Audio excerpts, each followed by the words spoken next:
So, kamusta po mga Streetwise? Ako po si Takeru Miyamoto at welcome po sa aking munting channel. So, mga kababayan ito. So, meron po kasing bagong segment itong si Vice Ganda na Quiz V. Oo. So, itong Quiz V mga kababayan is yung tinatanong po ni Vice Ganda dito is yung mga basic po na tinuturo sa atin nung tayo po ay nag-aaral pa. So, eventually mga kababayan, di ba? Oh, ang lamig kahapon sa no, sa Macau, sobrang lamig kahapon. Oh. And eventually mga kababayan ito, merong part po dito na sinabi po ni Vice Ganda na dapat ang boboto po natin sa Senado yung may alam. Eh sino ba yung walang alam? Dalawa lang naman eh. Si Ipe at si Willie Rebillame eh. Di ba? Mas malala po si Willie. Si Willie mas malala. Mukhang wala talagang plano matuto. Di ba? Si Willie po, tinanong na po siya kung ano ang trabaho ng bilang ng isang senador noong October 2024. Hanggang ngayon, hindi niya pa rin alam. Si Kibuloy, kahit paano may alam sa ano yan, kahit paano may alam siya. Alam niya yung legislative, alam niya yung resolution, alam niya yung House Bill, alam niya yung point of order. Pero itong si Willie, wala pong alam to. At si Kibuloy may alam ng kahit paano. Pero hindi ko sinasabing matino si Kibuloy Ang sinasabi ko lang, at least si Kibuloy, alam niya kung anong trabaho ng senador. Meron siyang idea. Di ba? So, kayo mga babae nito. Ano ba ako? So, ito, pakita ko to sa inyo. Ano ba? Ito. Alam niyo, gusto kong i-content ulit ng Net25. Bubuk tong Net25 na to. Ako nakakahalata na ako sa Net25 Walang iya kayo. At ito nyo sabi ng Net25 no. O PDP laban, senatorial bets ng kampanya sa Laguna. Matakumpay ang ayusin natin campaign rally ng PDP laban sa Pansol Calambal, Laguna. Dinalawan ito ng Sagip Party List Representative Marcoleta, Bato, Bongo, Jimmy Bondo at iba pang kandidato kung saan nilad ang mga senatorial aspirants sa kanilang plataforma. So, saan ka nakakita na matagumpay, basketball court kaya hindi na puno? Itong na 25 na to, kung kunwari, akala mo, balance, akala mo, balance. Akala mo, neutral, maka-Duterte naman talaga. Matagumpay, basketball court, hindi pa puno. Paano? Paano matagumpay doon? Tanga din to eh. Oh. Sabi dito, Willie Rebillame says he is independent. Ngayon mga babae, kasi alam nyo nakakatawa dito kasi. Dito po kasi, Siyam. Sabit na nga lang si Vic Rodriguez dito eh. Hindi man dapat kasali yan eh. Oh. Punit pa yung pangalan. Punit pa yung Philip Salvador, punit din yung pangalan. No? Ano ang klase yan? Bandila pala ng Pilipinas yan. Sorry. Okay. So, 1, 2, 3, 4, 5, 6, 7, 8. Oh, so, Siyam. Sa gitna si Kibuloy, para kunwari, bida. Bida-bida ka talaga. Huwag lang yaka. O, yan, di ba? O. So, dito mga kababayan, hindi po kasama si Willie Rebillame dyan. Diba sa Siyam? Pero mukhang magiging 10 na po sila. Kasi po si Willie po, sabi ni Willie Rebillame, independent daw po siya. Pero mga kababayan, nakita po natin, yan. Nakasama niya si Bongo. Yan o. So, ako naniniwala ganito ginagawa ni Willie eh.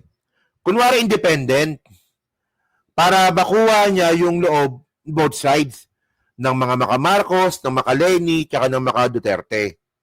So, independent ako. Pero eventually, mga kababayan, kung hindi naman to niya mapapenetrate, yung mismong makakuha siya ng maraming boto po sa mga kampo po na yan, lalabas po totoong kulay niyan. Maka Duterte po talaga yan, especially mga kababayan, na nakita po natin, nakasama niya si Bongo nangangampanya. So, ang ending nito mga kababayan, kung sakali, yung Siyam na yan, magiging 10. Kasama na si Willie dyan. O, di ba? Hindi kasi sabi ni Willie Rebillame eh. Tinawagan ko yung staff ni First Lady Lisa Marcos. Sinabi ko, tatakbo kong independent. O, so, ba't nagpaalam ka pa? Dun sa staff ni First Lady Lisa Marcos. Di ba? So bakit ka pa nagbigay ng pera doon kay Lenny? Di ba? Doon sa Bagyo. Pero in reality, mga kababayan, kahit anong klaseng tago ni Willie, Pro Duterte po talaga yan. Niloloko lang po tayo niyan. Oh. Ano ba sabi niya dito? Oh. Denying ties to former President Rodrigo Duterte, sorry. Denying ties to former President Rodrigo Duterte, television host and senatorial bet Willie Revillame said is running as an independent candidate. Oh, so, dependent daw po talaga. So, ngayon, tinan nyo to ha. Ito po yung ano nila kanina ni Bongo. Yung motorcade po nila. O, panoorin nyo to.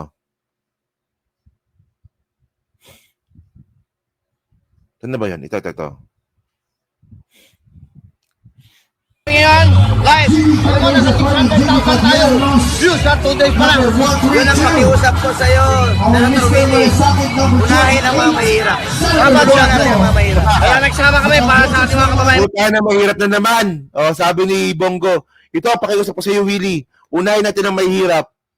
Dapat dugtungan mo kung bakit. Kasi ayan lang talaga ang alam mo. Wala kang alam, kundi gamitin ang mahihirap. Simula ng karir mo, puro mahihirap yung binabanggit mo. Yumaman ka na lang lahat-lahat, ginagamit mo pa rin yung mahihirap. So ngayon, ang payo ni Bongo, gamitin mo ulit ang mahihirap para manalo ka. O, di ba?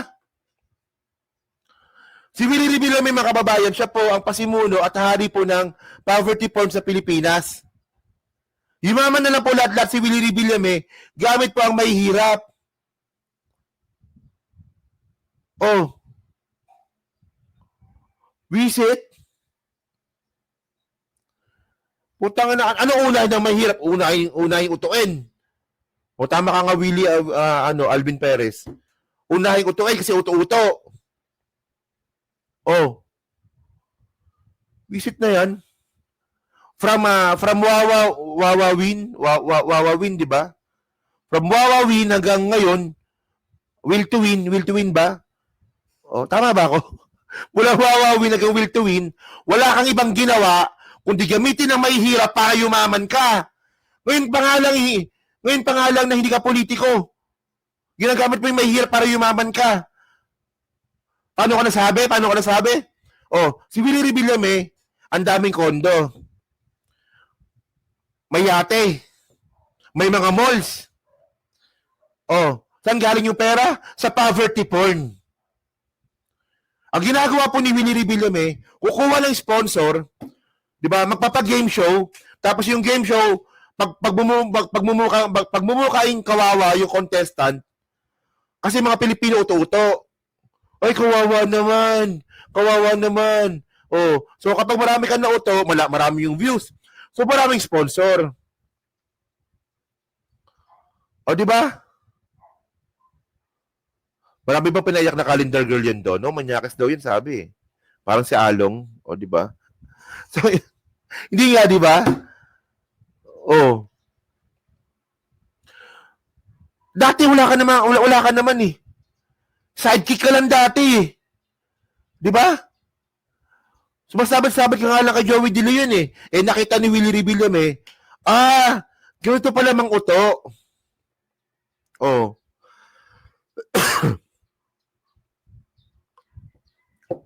Ganito pala gamitin yung mahihirap. Parang yung mga poverty porn natin na mga vlogger. May mga ganun, di ba? Na kunwari, ito pa si nanay, naghihirap po. Oo. Kung meron mang nagbablog pa yan, ganyan eh. Ito po si nanay, mahirap po yan si nanay. Kung sino man gustong magbigay ng pera kay nanay, idaan niyo po sa akin, ako po magbibigay sa kanya. Kasi pa wala po siyang Gcash, di po siya marunong, bla bla bla whatsoever. So yung pera dumaan sa'yo, tapos kakarampot na lang bibigay mo kay nanay. Ganon, di ba? Siyempre mga Pilipino, uto-uto, ay kawawa naman yung matanda. Magbibigay ako ng pera sa vlogger. Oh. Saan nila nakuha yan? Kay Willie Revillame eh. Oh. Di ba? Yung Tito Vic and Joey ba ginagawa ba nila yan? Parang hindi, di ba? Parang hindi eh. Ang Tito Vic and Joey, ano lang eh, good vibes lang eh. Sayaw-sayaw. Mukha nga lang tanga minsan. O, di ba? Pero itong si Willie Revilla may iba to. O kasi mga kababayan, baka sabihin, sinisiraan ko eh. O sige nga, sige nga. Nakabili ng suka dati. Sige nga, ito. Kung di mo ginagamit ang mahihirap para yumaman ka, bakit mayaman ka ngayon? Saan mo nakuha yan? Sa mga sponsor. Bakit ka ni-sponsoran? Kasi ginagamit mo yung mga mahihirap para maaway mga tao. Oh. So hindi ka makamahirap, ginagamit mo lang sila. Ayan eh. Eh yun nga lang mga kababayan, buti na lang ito.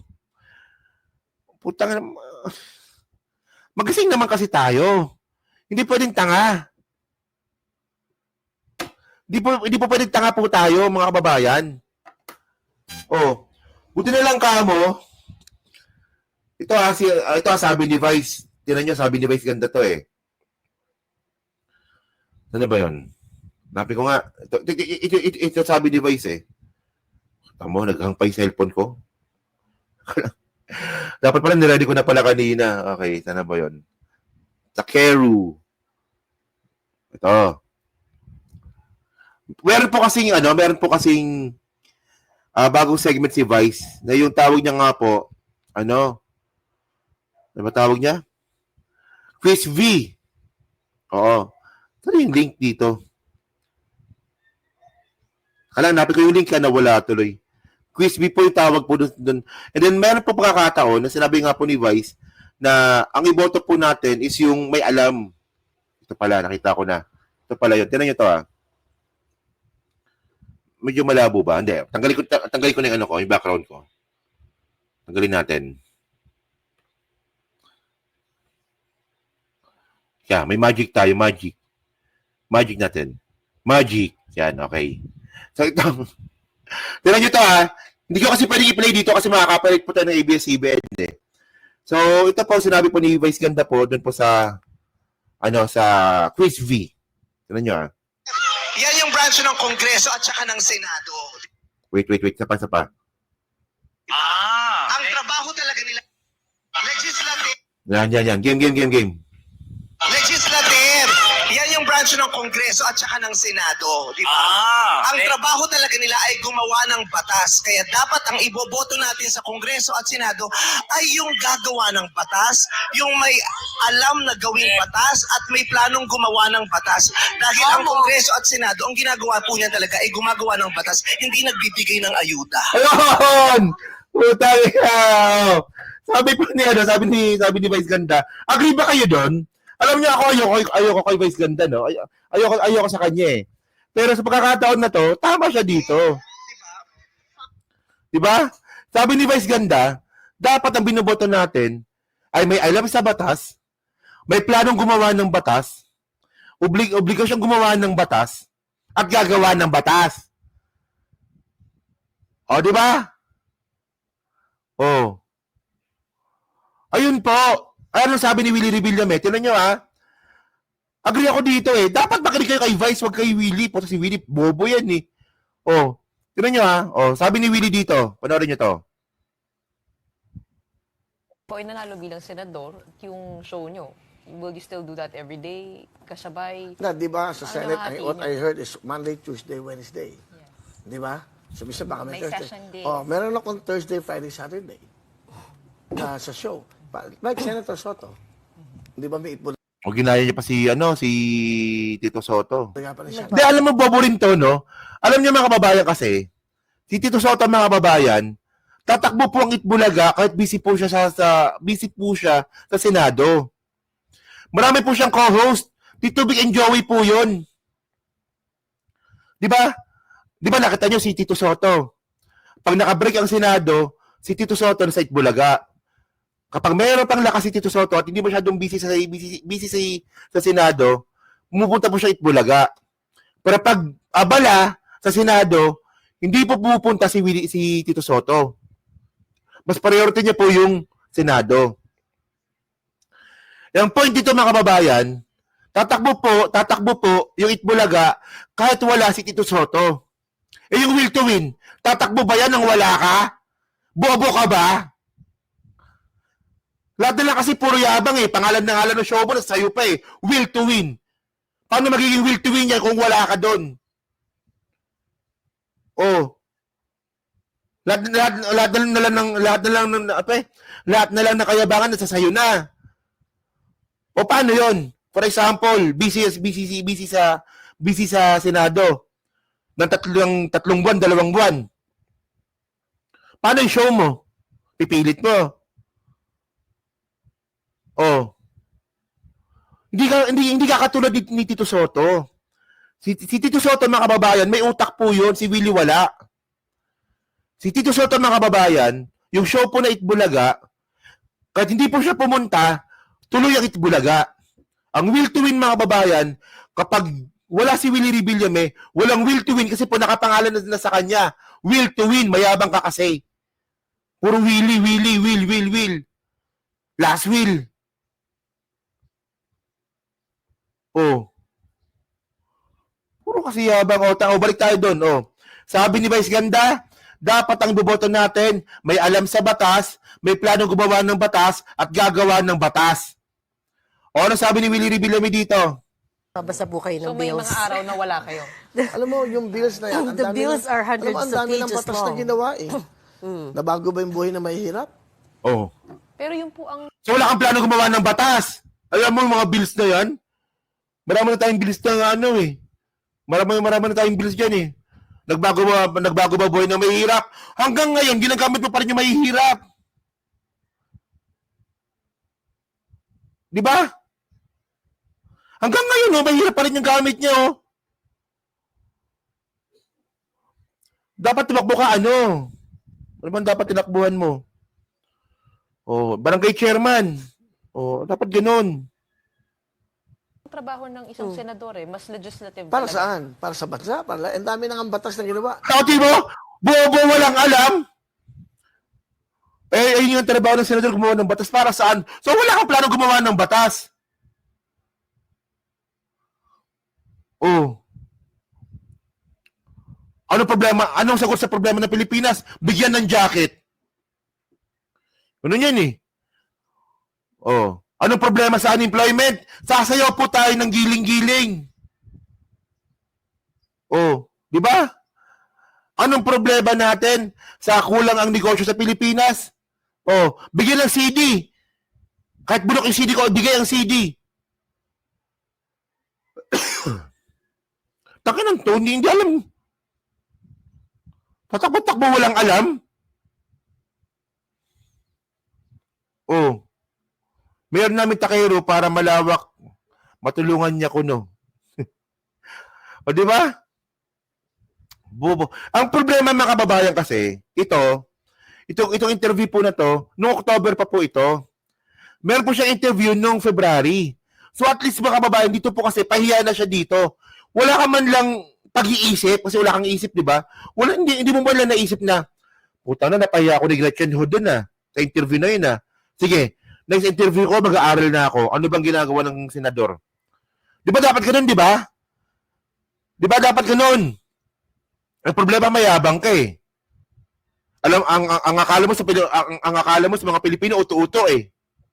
Oh, after 4 months mga kababayan, hindi po nag-aaral si Willie Rebillame kung anong trabaho ng senador. Oh, nangyari dito, tinanong siya ulit ng the same question. Sipin niya, 4 months ago, tinanong siya ng same question. Hanggang ngayon, hindi niya pa rin alam. Oh. Senador at kilala kayo sa pangalang Kuya Will, bigyan niyo po ako ng isang batas man lang na kapag ka nagsabing itong batas na ito, si Kuya Will yan. Okay, magandang tanong yan. Ha? Una, may angat talaga ang buhay ng mga Pilipino. Na Anong batas yun? matulungan talaga. Ako para sa akin, ang batas dapat batas para sa mahirap. Marami na tayong batas na ginawa. Tama, ang ganda ng tanong mo, ha? Nakakapag-isip yung tanong na yan. Ikaw, ano sa tingin mo ang batas na ginawa? Bakit amo din niya alam, tinanong niya yung nagtatanong, bobo nga, di ba? Oh. Kuya Will, anong batas ang unang gagawin mo? Ikaw sa tingin mo, ano maganda? Bobo nga. Di ba ang bobo? O 4 na buwan ka na napahiya ni Gretchen, ho? Hindi naman lang naisip na mag-aral kung anong trabaho ng senador. Eh, paano ganito, Willie? Ano ibig sabihin? Ano pakakaiba ng resolution? Ano pakakaiba ng House Bill? Ano yung Senate Bill? Ano yung legislative? Ano yung point of order? Ano yung joint committee? Ano yung committee? Ano yung subcommittee? Ayun po ang trabaho ng senador. Yung mga term po na yun. Pag hindi mo alam yan, huwag kang tumakbo, tanga. O paano pag sinabi ng Senate President, Willie Revillame, gumawa ka ng bagong subcommittee. Kasi mukhang may problema dito sa kabila. Gawa ka. Ano yun? Ang alam ko lang kasi tutulong ko sa mahihirap. Pwede ba yun? Pwede bang ganon? Di ba? Willie Revillame. Tulungan mo kami gumawa ng committee report. Ano masabi mo sa ano natin? Sa mga hearing natin in aid of legislation. Ano masabi mo dito? Ay, ang alam ko lang, tutulong ako sa may hirap. Bobo ka ba? Tanga ang puta. Hindi, mga babae nakakainis eh. Kasi okay lang sana eh. Kung tatakbo kang bilang senador, kahit man lang basic sana alam mo. Kahit basic lang man lang sana. Di ba? Willie Revillame. Ito pinaka-basic. Willie Revillame. Anong gusto mong committee? Marami dito. Marami committee dito. Pwede sa media, pwedeng sa gambling, pwede sa children, pwede sa mga mahihirap. Basta ang alam ko, tutulong lang ako sa mahihirap. Wala akong alam sa committee. Pwede bang ganun? Mas bobo pa kay Robin to. Seryoso. Kung nainis kayo kay Robin, mas bobo pa kay Robin to pag ito nanalo. Okay lang sana mga kababayan. Walang problema tumakbo si Willie. Kung alam mo yung ginagawa mo, hindi pwede puro mahirap. Sa showbiz pa lang, ginamit mo na ngayon mahihirap para yumaman ka. Ngayon naman, gagamitin mo naman yung mahirap para magkaroon ka ng kapangyarihan at pera. Ay, kapal naman ang mukha mo nito. Kapal naman ang mukha mo dito. Actually, mga babayan, yung basic po sa Senado, saglit lang po yan. 1 buwan lang po yan, makukuha mo na yan. Mag-aral ka, Willie. Saglit lang yan. Ako nga, yung basic lang nga yung basic ng function ng senador, alam ko eh. Kasi napa-vlog ko eh. Whatsoever. Thank you. So yun mga kababayan, di ba? Mas bobo ka pala kay Robin. Hindi, totoo. Mas bobo kay Robin to, pag nanalo to. Di ba? So yun mga street toys to, so kayo po, no? So dyan po sa Team Replay, no? Ano po masabi nyo nga po dito? Sa sinabi nga po ni Vice Ganda kay Willie Revillame. Sa tingin nyo ba, sa poll ba si Willie Revillame dito? Di ba? So yan na, so pa-comment na po sa baba at binabasa ko po lahat yan. At dyan po sa Team Replay, syempre pa-like, pa-subscribe at kung di makalabis at pa-share na rin po na video po na to. So sa muli po, kita na lang ulit tayo sa susunod natin content. So thank you, salamat, and babush!